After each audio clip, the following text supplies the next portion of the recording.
Why are we here? And my suspicion is that everybody who's here today is here because they have a personal investment in this story.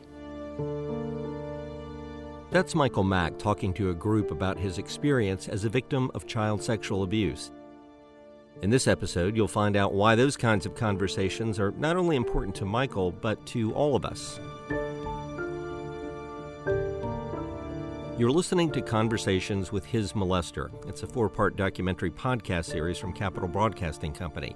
If you haven't heard the first 3 episodes yet, you'll want to listen to those first, then come back to this one. I'm documentary producer Clay Johnson.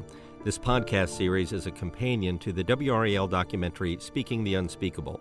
We'll tell you more about that at the end of this episode. I'm going to start with a warning. This is a story about child sexual abuse, so it's not suitable for children.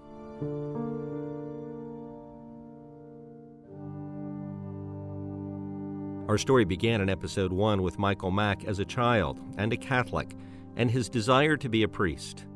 I wanted to be close to God, and it looked like to be a priest, that's as close as I could get. And so that was my aim.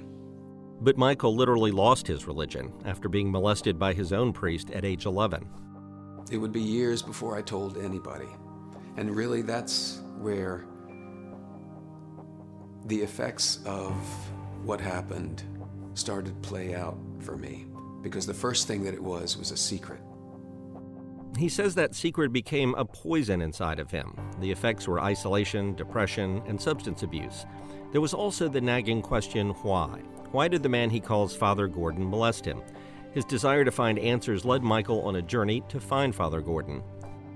So I had this idea that someday I would see him again, and I would have this conversation with him. Michael never had that conversation, but on his journey he found forgiveness, and he found his religion once again. It's not like the slate is wiped clean for me.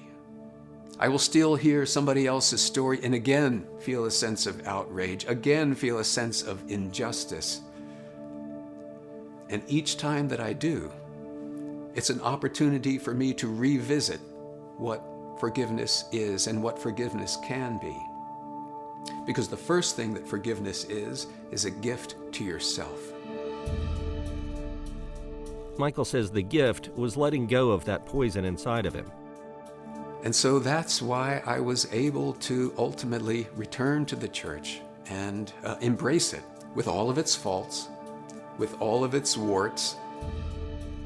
So really the essence of this story for me is how I was able to reclaim what was beautiful to me as a child, to reclaim it as my own as an adult, and to learn that essential to that process was learning what forgiveness is.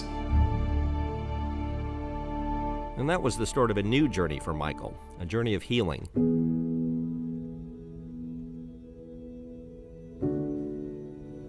The way to begin to heal about it is to talk about it. It begins with a conversation. And that's why this play that I do is called Conversations with My Molester. It's all about the conversation. It all begins with the conversation.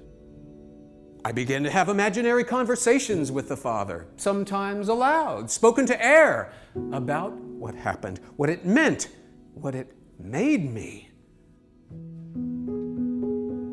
Michael wrote and performs the play as part of his effort to heal. You were 11 when a pastor you liked and your parents liked invited you to the rectory to help him make a costume. Michael's toured the Northeast performing his play. He even performed it at a Catholic church in Boston. It's won awards and has been written up in a number of publications, including the New York Times, Boston Globe, and the Washington Post. Telling the story of one's life, I think, is one of the most important and profound things that we can do. And the thing that made this secret so poisonous for me for so many years was its secrecy. We've been living kind of parallel lives. I, like Knight, in our recovery journey, felt compelled to tell our story in some artistic way.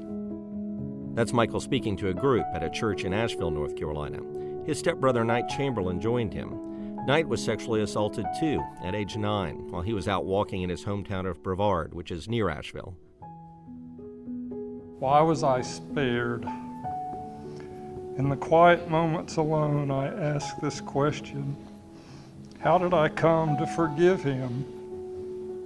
I know now that I was spared for this greater purpose, to tell my story, and with God's grace, to save a life.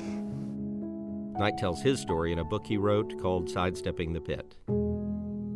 These kinds of things are starting to come out of the darkness and into the light. The way to begin to heal around this, to make things right in our society, is by telling the story, by each of us as individuals telling our story. Because everybody who comes to this play, and everybody who reads Knight's book, comes to that book because they have some kind of personal investment in this story.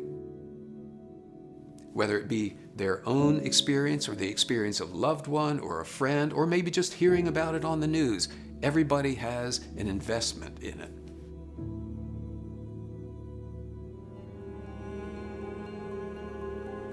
This podcast was produced by Capital Broadcasting Company and edited by Jay Jennings. We thank Michael Mack for giving us permission to use excerpts from his play to help tell his story. And to see more of Michael's story and walk his journey of forgiveness with his stepbrother Knight, watch the documentary Speaking the Unspeakable at WRALDocumentary.com. On the documentary webpage, you'll find additional bonus content and links to where you can find out more about Michael's play and Knight's book. I'm WRAL documentary producer Clay Johnson. Thanks for listening.